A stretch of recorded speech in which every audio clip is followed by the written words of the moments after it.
Hi there, it's Jeannie Rainey here, and I'm here to walk you through how I made this card. I used the bundle by the dock, and I just wanted you to see how I cross-reference. Whenever I have a die that goes with the stamp pad, I always mark, this is the name of the die, here's the stamp set that it coordinates with, and then this is the die that this stamp set coordinates with. It just helps me to stay organized.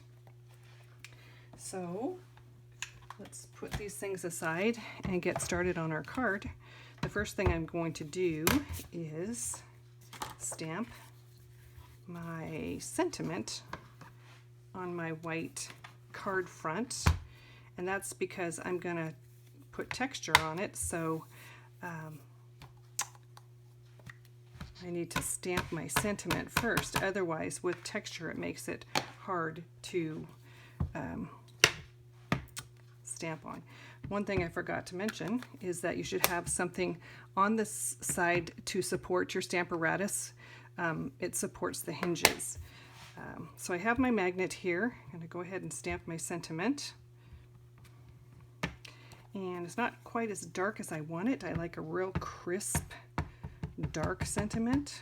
So the nice feature of this Stamparatus is that it stamps in exactly the same spot. So I can make it darker. Isn't that better? Okay, so this is one way that I store my chamois. The chamois are what clean our stamps off. Now they actually come this size. I cut them in half and they do stain, so don't get all upset about it because they do stain. So I'm going to set this aside. This is one of our stamp cases that I store them in, and that they stay wet really well. So now it's time to go ahead and bring over my big shot. And I have my magnetic plate in there, which we're not going to use right now. We're going to use I'm going to put texture. Okay, so I do not use this one. This one is for die cutting, so I take the thin adapter away. I'm going to use the High Seas texture folder, and put it in there. I put that the hinge always goes in your machine first. And then this is the new, or sort of new, embossing folder plate. This is the one that's used with 3D, the 3D folders. This is something that's also going to be retiring. So if you don't have one of these yet, you want to get one. So we just run it through our big shot, and it gives us, well, you might not be able to see it yet, but it gives some wonderful texture. Put this away for now.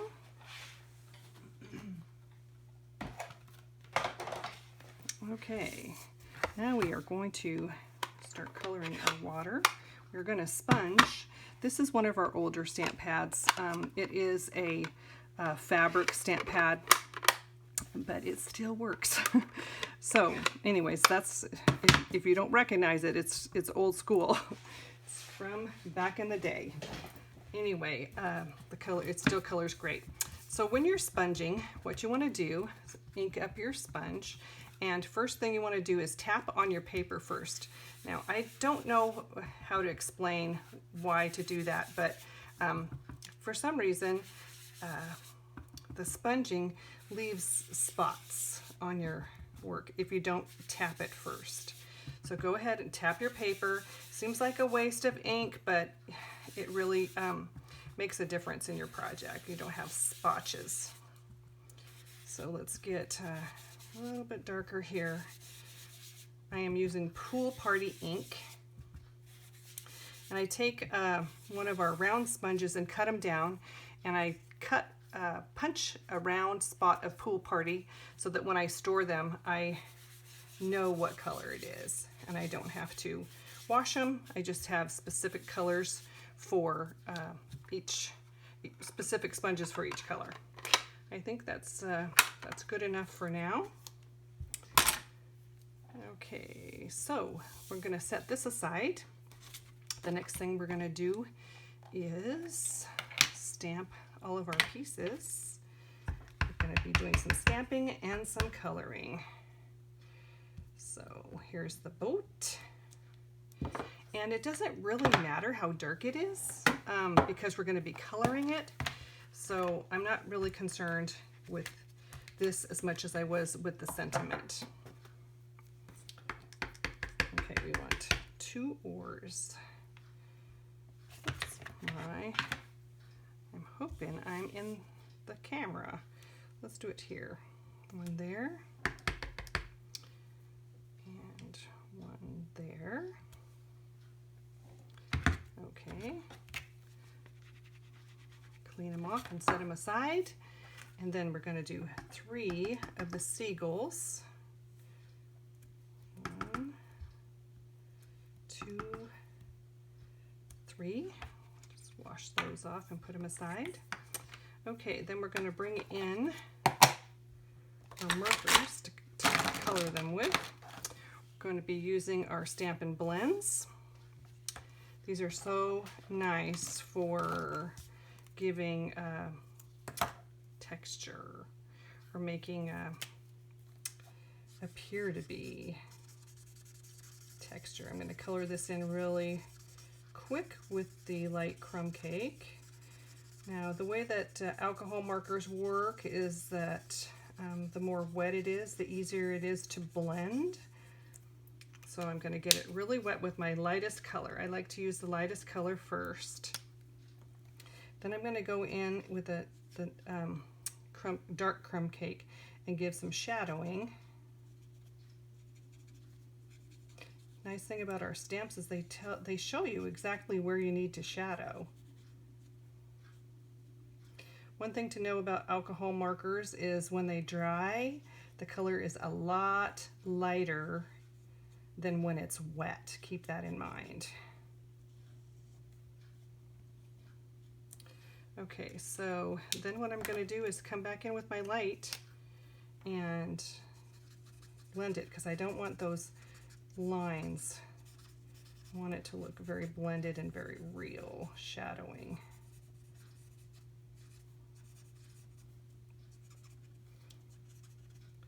So takes away the harsh lines. That's why it's good to start out with a lot of color first. It helps it blend nice. I think I'm gonna just stop at that with the boat. Now I'm gonna use the light color as well on my oars. And I want to show you a little tip here. I learned this from Rachel Tessman, that when you cut these out with the dies, there's going to be a border around it, and I don't want my border to be white, so I'm going to go ahead and just color this in and color the border so that it's not white. So then I'm going to come in with my smoky slate for the birds. I'm going to use the light one first. I like to use the brush end. These markers come with a pen end or a fine point end as well as the brush end. And the way you tell is there's a line here. So the thicker line is the brush and the thinner line is the more of a pointed tip. So as well, I'm just gonna color all the way around these birds because there's gonna be a border around it when I die cut them. So then I'm going to go in with a little bit of darker, give some shadows, and nice thing is these stamps show you right where the shadows need to be. So then that's the darker smoky slate. Go back in with the light and blend it so that it's not such sharp lines to blend.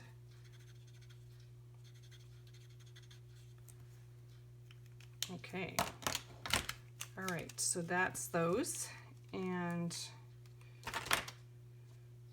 so then we're going to need to cut our pieces out, and let me grab those.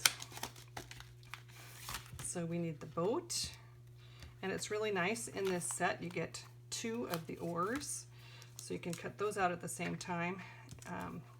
Not so with the bird, but we're going to have a frog, and we need this grassy bit as well. So let me put these aside, bring back the die machine, because we'll cut these out.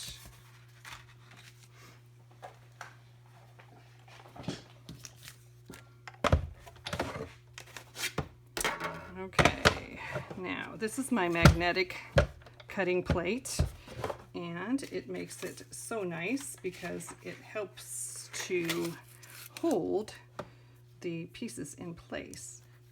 So although sometimes we need to tape them on, I'm going to see if I could tape them at the same time. Put as many pieces on as you can, cut it once. Even though it's a magnetic plate, the magnets are small and sometimes they pull the dies one direction or the other.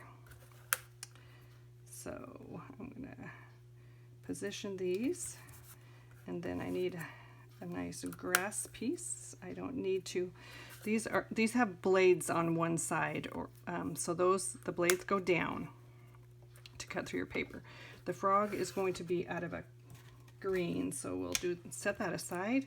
Okay, now that I've got them positioned, just run them through the machine, and that sounds like it's breaking, but that's normal. That is okay.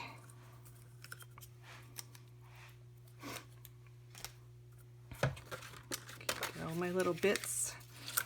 I always keep my tapes right here to reuse them.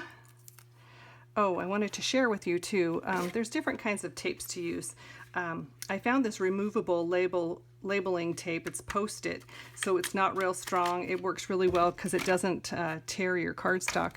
This is another tape that a lot of crafters use. I can't remember what it's called, but it's super strong. Sometimes that one does actually tear my cardstock. So I have a favorite, but they both work fine. Let me get all my pieces. I do need to cut out a couple more birds. So get all my pieces here. A couple more birds.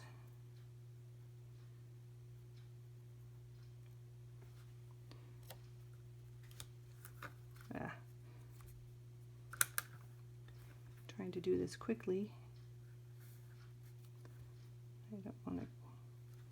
Okay, there we go.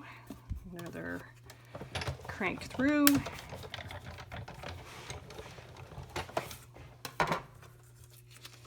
And then one more.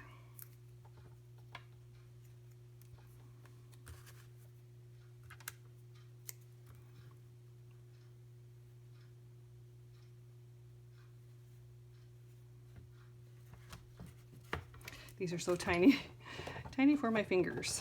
Okay, one more time for the white, and then we'll do our greens. So we got 3 birds. Set this aside. Let's get our frog.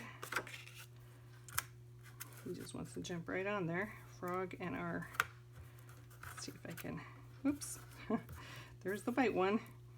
All right, conserve paper a bit. That's gonna stay, yeah. All right, run that through.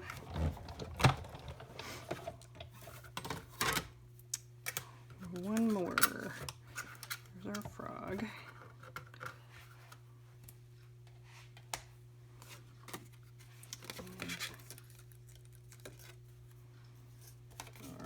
Grassy bit. Let's see if we could do this. Let's just do it like this.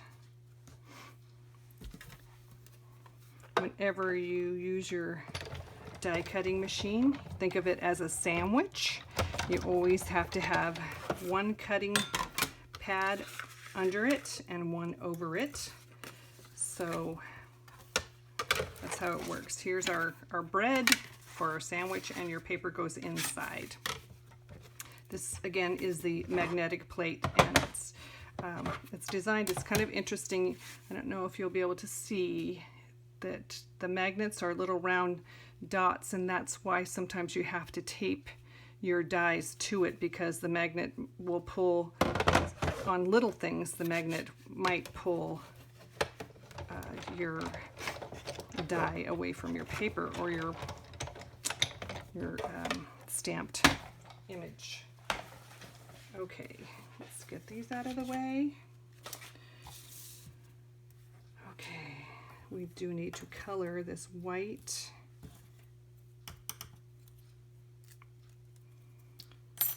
Of our pieces.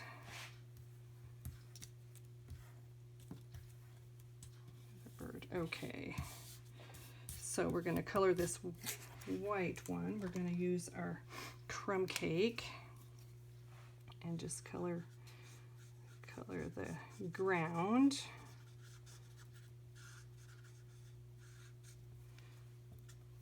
And then I'm going to use the old olive and color the leaves in.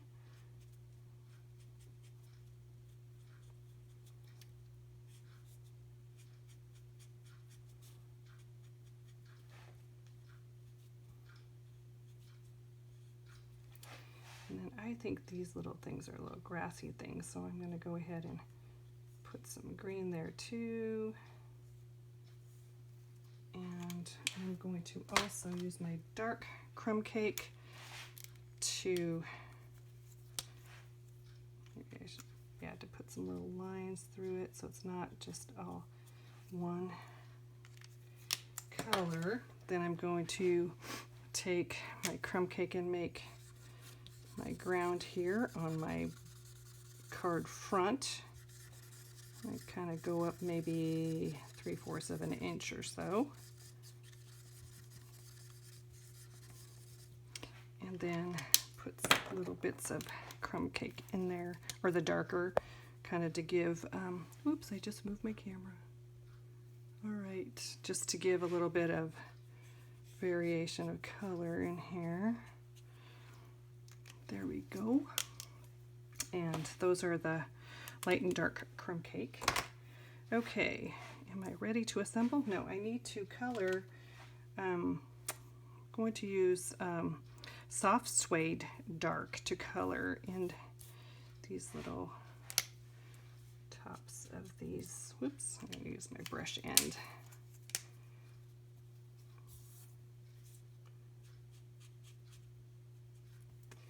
And let's see, this one goes this way. I'm going to color the top of this. Can't remember what these things are called. Anyways, I'm going to color them all brown. So I'm using the dark soft suede. Get this one a little bit darker, because like I said, alcohol markers dry a lot lighter than, and look at, I forgot I was going to do that with my boat. So you see how it has a white rim around it? I meant to color around the edge of that one too. So I'm just going to go ahead with my light crumb cake and get rid of that white edge. Had I done that before, it would have saved a little time, but it would have really stood out being white on my, against my water. So I think I like it better. It actually makes it look like you cut it out of crumb cake, although crumb cake, you can't get the lighter features in it. So it's kind of fun to do this this way to get good color coverage and a variety of colors. So I think, oh, one more thing I was going to show you. Let me put these things aside, and I want to do this real quick. To save yourself paper, we are going to do this card using the blue rather than the green. And I'm going to pull my Big Shot out one more time. Whenever you're using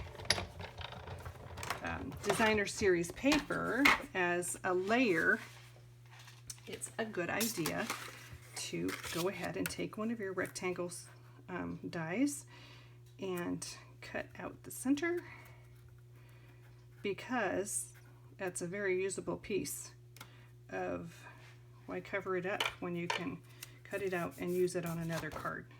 So does that look pretty straight? It doesn't even have to be straight because it is just a layer. Okay. So it's going underneath, and so it doesn't really matter how straight it is. Oops.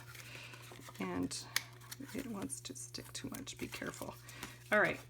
So this is going to be my layer. And so I have this piece left over to use for something else. So good to save that way. All right, now get this out of my way. Just about ready to assemble here. So here's my card base. Put this aside.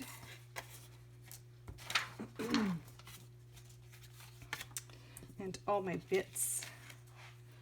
All right, so when you fold your base, you score it, and where the score bump is up, that's called the mountain, and where the score bit is, well, so the score, where the bump is, it's the mountain, and this is the valley. So what you want to do is fold it towards your mountain, and use your bone folder and get a real crisp edge there. Then I'll show you some tips about gluing. Use your silicone sheet or silicone mat. This is a nice tool because the adhesive, and I wasn't going to do this, so I'm going to, instead of using this, which is really good to use on DSP, I'm going to show you a different technique. This is how I do my tear and tape. So the reason I do this is so that I can get, if you really want your layers to be straight, I'm going to go ahead and put this over the whole thing here because I don't want that to stick down. Because of what I did last time, I used the snail glue and I got my layer crooked. So I had to make my card front crooked, and I don't really like it that way. Some people do, and it's okay actually, but I prefer it to be right centered and with the same amount of border all the way around. So here's my idea about the tear and tape. I need to find my pick a tool, and so I just make little tabs. I always put my adhesive on the top all the way to the right hand corner, about halfway. So then you just lift up a little bit of each corner and make a tab with the tear and tape backing. So we have tabs here. And that way, when I go to position it, it's not going to all stick down and be crooked. I can position it, and if it's a little crooked, it's not totally adhesive down, so I can make sure that it's straight all the way around. And then I just pull the tabs when I'm sure that it's positioned well, the way I want it. Okay, because we spend so much time making our cards and we just don't want to make a mistake. So this is the silicone sheet, and this is the pick a tool.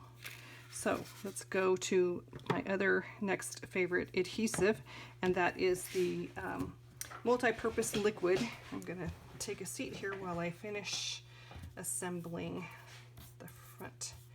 Okay, so I need my scissors. These are our paper snips, super sharp scissors. I wanted this edge to go over. I'm going to cut part of it off. So be careful with this glue. A little bit goes a long way. Nice thing about it is that you have a little time to position. you can actually lift it off or scoot it around if it's not right. So then this one, I want to make sure to get this little glue on those little bits there.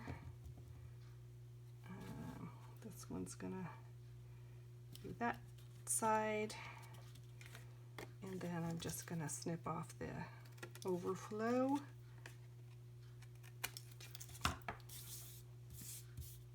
Of those, and then this one. Okay, I can see, but I didn't quite get all of this. I don't want the whites to show through.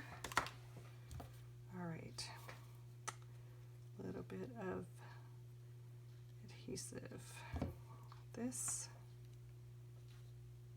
let's see, there we go. And then our boat.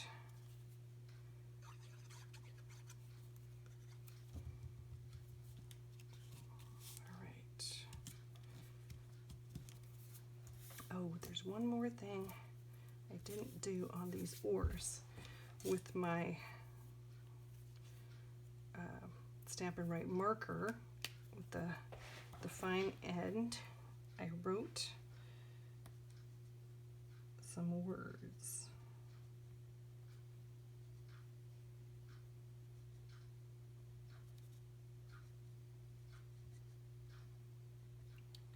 It's a little scripture verse that I like.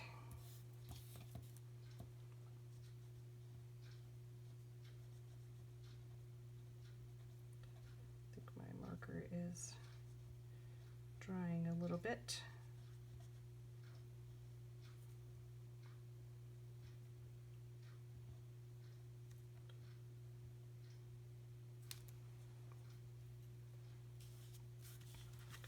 I wrote the verse on here too.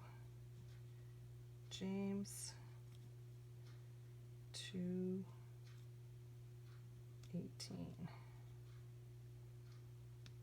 It talks about faith and deeds, and I just like the reference of how you need to have two oars in order to, I just dropped it on the floor. In order to get anywhere, you need to have two oars. And so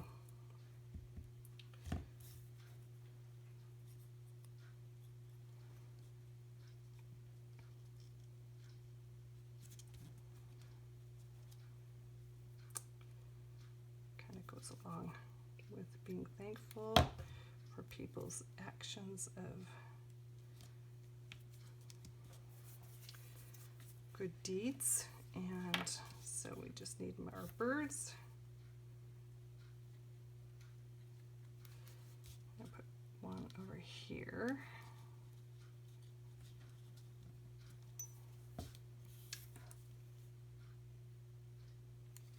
One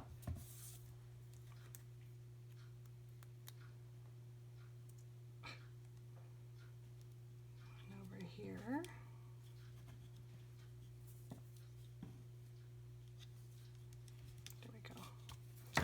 All right, happy with that.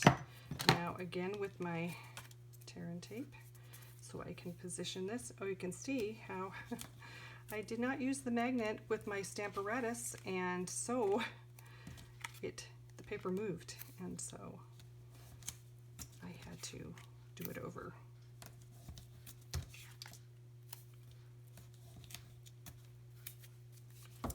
Okay.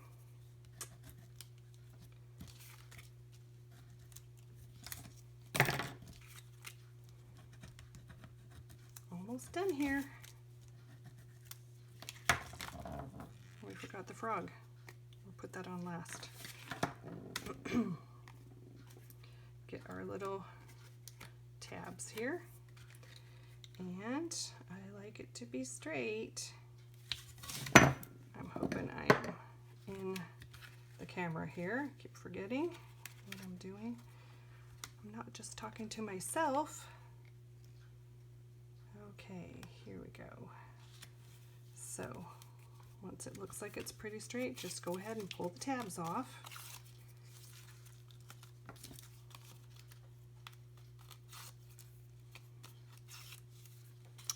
There we have it. Thank you for making a difference in my life.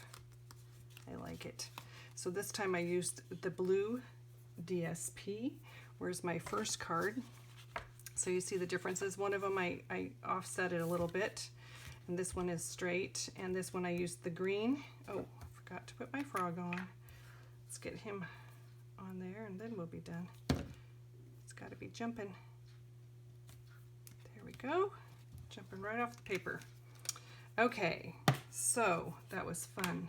So you see how we have these DSP papers left over to use on another project. But anyways, I wanted to thank you for joining me, and here is the recipe, or the supplies that I used, so you can take a screenshot of that while I turn off my camera. Thanks so much.